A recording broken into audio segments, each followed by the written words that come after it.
Quiero felicitar al señor alcalde de Comas, Perú, nuestro amigo Kusunoki, por este esfuerzo pionero, emprendedor, de tener una mancomunidad como un programa piloto de crecimiento y desarrollo del cono norte de nuestra capital peruana, Lima. También quiero expresar, si me permite, expresar el saludo del segundo vicepresidente del Congreso peruano, el doctor Yebude Simón Munaru. Somos una delegación de 5 personas y la pregunta concreta que quisiera hacer es la siguiente. ¿De qué manera los países en desarrollo, para los ponentes de Holanda y aquí de Francia, pueden ayudarnos con programas de capacitación y de formación en el tema de la cohesión social que pasa necesariamente por la educación de calidad? Esa es mi pregunta. Oui, d'abord, je voulais faire la félicitation au maire de Comas du Pérou pour ces projets-là de la commune des communautés. Et puis, la question vient du président du directoire de l'université Mejía Vaca de Chiclayo. Il remercie le vice-président du congrès péruvien qui a fait l'invitation pour participer à ce congrès-là et de ce fait poser des questions aux participants, à toutes les personnes qui sont ici, pour demander de quelle façon vous pouvez participer à un projet de cohésion sociale au Pérou dans le développement de son activité en urbanisme et social. C'était en somme, c'est la question qu'il vient de faire. Deux autres ici, puis après nous irons auprès des intervenants pour répondre. J'ai 2 questions là, voilà. Monsieur au 3e rang et Madame au 1er rang, Monsieur au 2e rang et Monsieur au 5e rang. Et après, je vous propose de nous retourner vers les intervenants.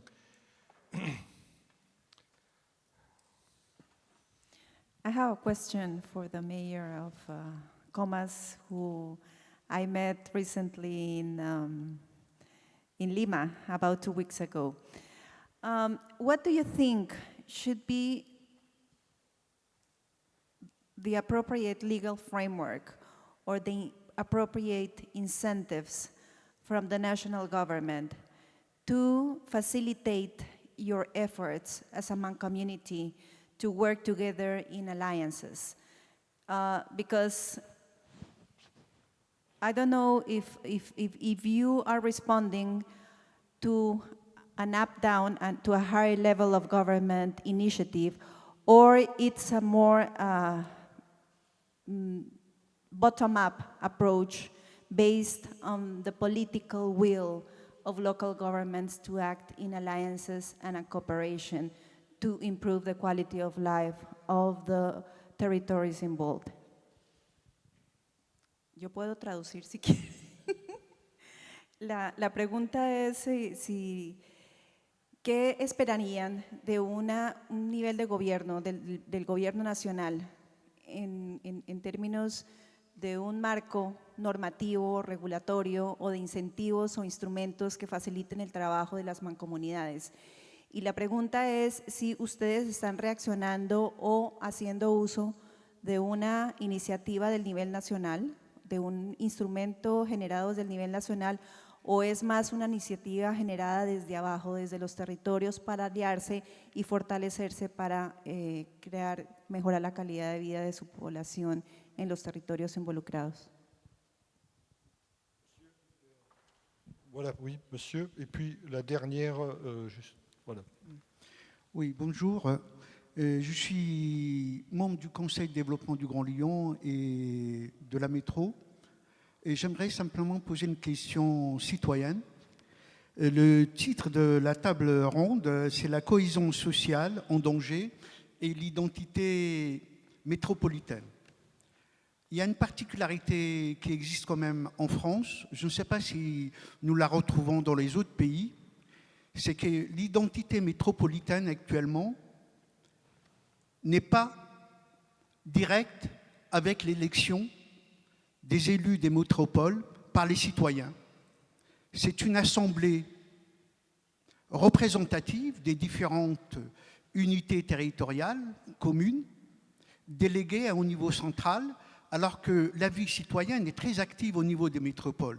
Donc on a une représentation sénatoriale, non élue directement, et donc l'identité citoyenne, je veux dire, elle n'est pas, c'est pas un défi puisqu'elle ne se reconnaît pas directement dans les mandats.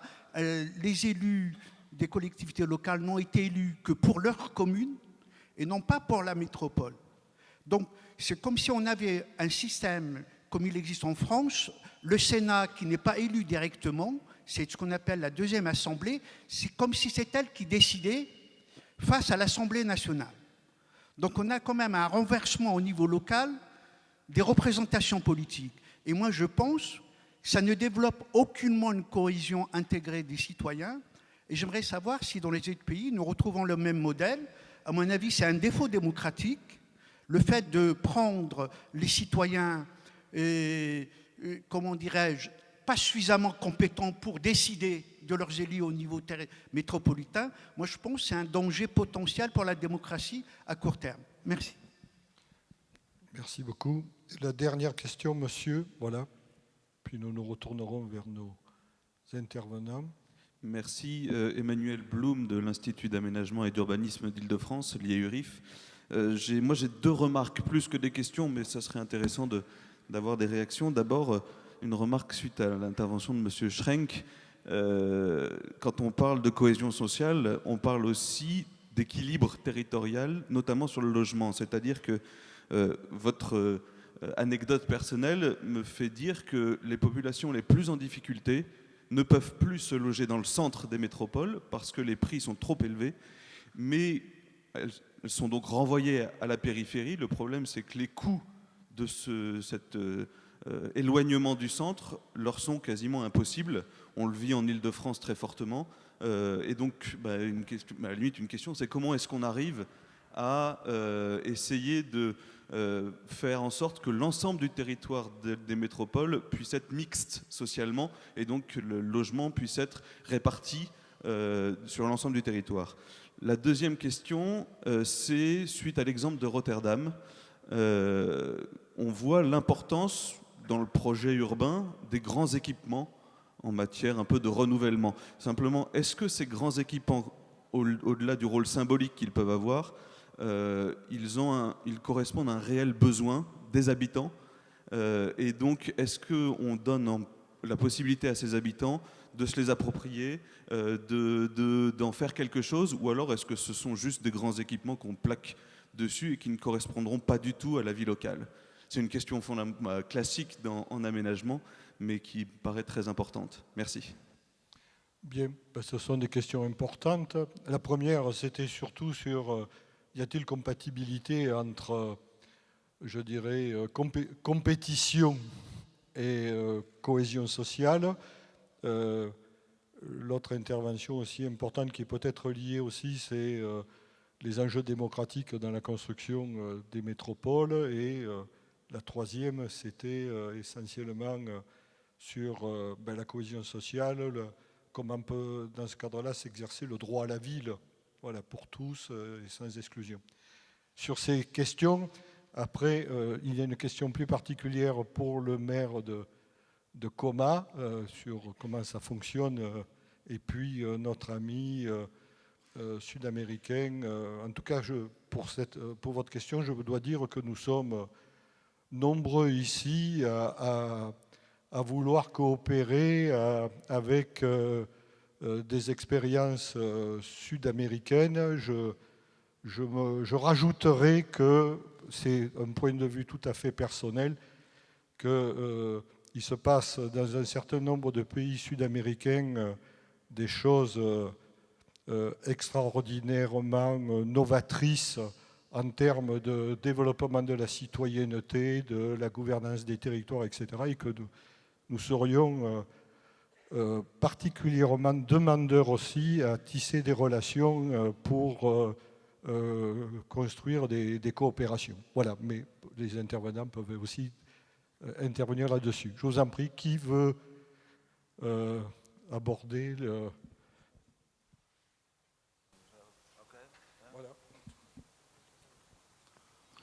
Well, if I may come back to this housing topic, especially the city of Vienna has a very good tradition in active housing policy, and has been showing for decades that a city can very well intervene in the housing market, and housing is not something that is only market driven. And the city of Vienna is still the biggest real estate owner in Europe, with lots of flats owned by the city with affordable housing. So if this still works in a metropolitan region, when you have distributed responsibilities, at the moment not. It worked for one city, for one administrative body,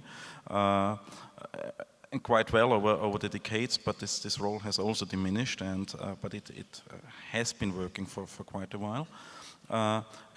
Just to shortly also go into this question of who is elected, who is not elected, I think what we see in many of the regions is that the territories for which people hold political functions do not, or are responsible in administrative terms, do not really correspond with the reality anymore. Our administrative boundaries are somehow random. They do not reflect the real reality within city regions. So you have, you do not have any clear responsibilities for a whole city region, and that makes it difficult really to coordinate actions within these areas. Thank you. I can confirm that is the same as in Holland. Also the cheap houses in the city centers, not by government, but developed by housing corporations. About the question in Peru on how can we develop strategies to stimulate social cohesion. Well, I think at least that's the way we saw many studies, and that's the way we looked to the Rotterdam South situation. First make a list of what the problems are, so as you see them, as the people see them, and then look to which interventions you already deploy or others deploy to tackle that problems. And then you can do by experts, by interviewing the people of the neighborhood, by interviewing politicians, by experts, which interventions are the most effective. Also in cost benefit, also seen by cost benefit. So that's my short answer on that. And then I stop and answer on if the people in Rotterdam South want this very important project, the stadiums and all those things. Well, no, they don't.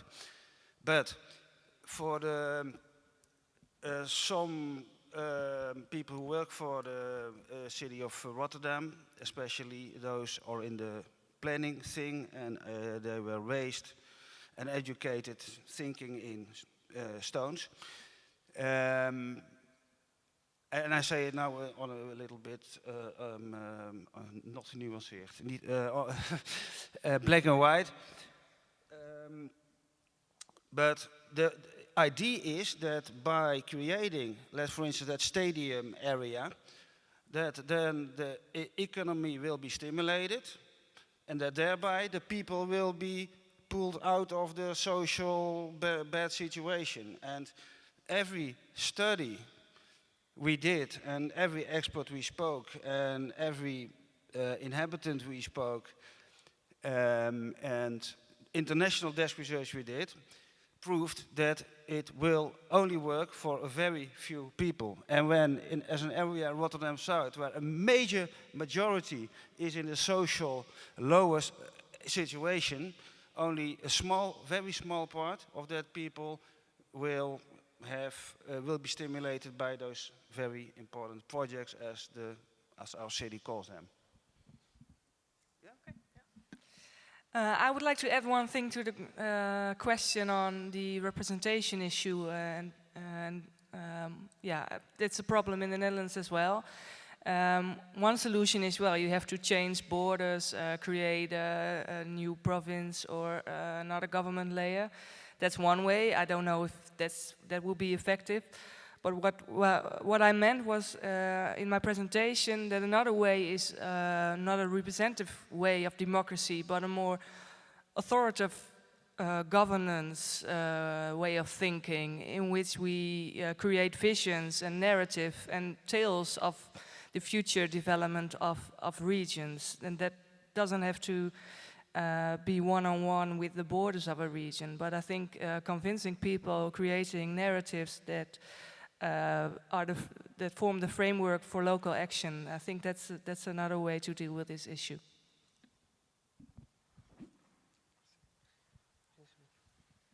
Pienso que la inversión privada es importante en nuestras naciones en temas de uso común, por ejemplo, transporte, involucra a toda la comunidad, pobres o ricos. Je pense que l'innovation et l'investissement privé, par exemple dans les transports, ça implique pas seulement les jeunes riches, c'est aussi les jeunes pauvres. En el tema de salud carecemos de infraestructura hospitalaria. El Estado es muy pobre para invertir en grandes volúmenes, pero sin embargo el desarrollo económico del Perú va a permitir que esos costos en cantidades, en números de pacientes pueda ser asumido por el Estado. Par exemple, dans la santé publique, la manque d'infrastructures et la manque d'investissement, c'est remarquable, mais au-delà de la croissance économique au Pérou, donc, la population il va commencer à voir par le nombre de cas affectés pour ce type d'investissement, ça va rendre remboursable l'investissement privé. Es importante que el Estado asuma un rol regulador. C'est important que l'État prenne un rôle de régulation. Que pueda garantizar que el beneficio pueda llegar a toda la comunidad. Pour garantir que les bénéfices d'investissement peuvent arriver à tout le monde, à toute la communauté. En el tema de mancomunidad, nuestro país, Perú en especial, es un país de historia centralista de muchos años. Au sujet de la décentralisation, on a une histoire centraliste qui vient depuis l'époque de la colonie. Más o menos 8 años atrás, a 10 años, hay toda una corriente descentralista en el tema de las leyes, las normas. Depuis 8 ans, plus ou moins, on a vécu tout un ensemble de lois qui rendent possible la décentralisation. Parte de eso es la creación de las famosas regiones, que al final eran regiones de bloques, de departamentos, pero hoy solamente están centrados en departamentos, en territorios ya contenidos en la Constitución. À partir de ça, ils se sont créés des régions qui se sont basées pour les divisions départementales et qu'aujourd'hui ils sont pris en charge dans la loi. Sin embargo, las mancomunidades es un fenómeno que ha ido efervesciendo en pequeñas cantidades en los distintos lugares de nuestra nación. Et l'expérience des communautés de communes, c'est une effervescence qui a commencé d'en bas. C'est une expérience communale. Y la coyuntura política actual del Perú permite que las mancomunidades puedan desarrollarse con mayor fuerza, porque el gobierno actual, por ejemplo, plantea el presidente Ollantaytamala en su primer mensaje un diálogo fundamentalmente con los gobiernos locales, que son aquellos entes del Estado que están más cerca de la comunidad, de las necesidades que viven, de los proyectos que tienen. La proposition qu'a fait l'actuel président du pays, M. Ollantaytamala, c'est basé dans un dialogue entre les gouvernements régionaux, que c'est l'instance la plus proche au problème de la société.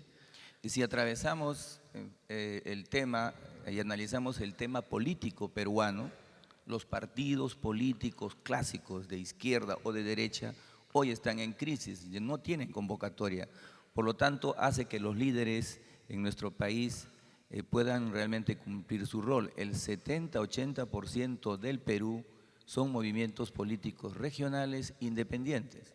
Aujourd'hui, le contexte politique péruvien, face à la crise des partis politiques, des droits ou de gauche, ça fait que ça montre une situation où le leadership régional, c'est la base d'un véritable système d'alliance politique au niveau national. Es importante el momento que vive el Perú. Paz, estabilidad económica con crecimiento, crisis política de los viejos partidos y la democracia más cercana a los pueblos, a los distritos, a las provincias. En pocas palabras, los gobiernos locales. Oui, c'est un contexte un peu paradoxal. C'est une crise des partis politiques dans un contexte de croissance économique et de paix sociale qui aujourd'hui fait que les principaux acteurs soient les dirigeants régionaux.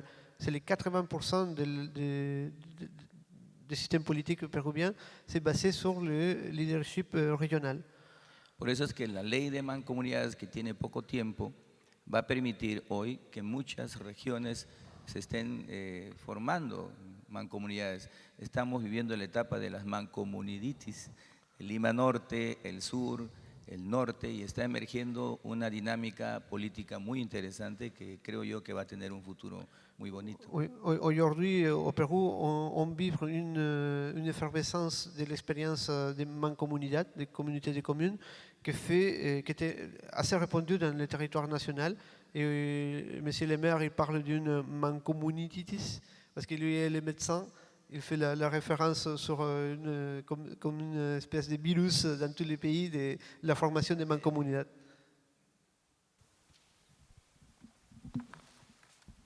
Bien, merci à tous. Donc je vais demander à notre ami Romain Lajarge de nous tirer la substantifique moelle de cette discussion. C'est pas facile, hein. Ce débat est délicat à faire parce qu'il y avait des mots pièges dans le titre, donc on est tombé bien sûr dans les pièges. Mais finalement, je trouve que ce qui est intéressant, c'est que ça commençait le titre de cet après-midi-là par exit. Et moi, je ne sais pas si vous avez la même impression que moi, mais je n'ai pas du tout l'impression qu'on est dans la logique de l'exit. Sous-entendu, basta le problème de la cohésion sociale, d'autres s'en occuperont. Les métropoles intermédiaires, qui étaient la quai d'entrée, mais on a vu que les plus petites et les plus grandes aussi, ont un énorme souci, une très grande attention à s'occuper de ces choses-là. Donc, Mme Ornis ou M. Reinhardt, vous nous avez très bien montré, je trouve, la responsabilité des outils, des techniques, finalement, de cette pensée aménagiste, de cette capacité qu'a l'aménagement du territoire à inventer tout le temps, en permanence, des nouvelles solutions à des problèmes qui changent en permanence de nature. Même si effectivement la question de l'éducation est revenue plusieurs fois, ou la question de la démolition-reconstruction semble être un des fondamentaux de l'intervention.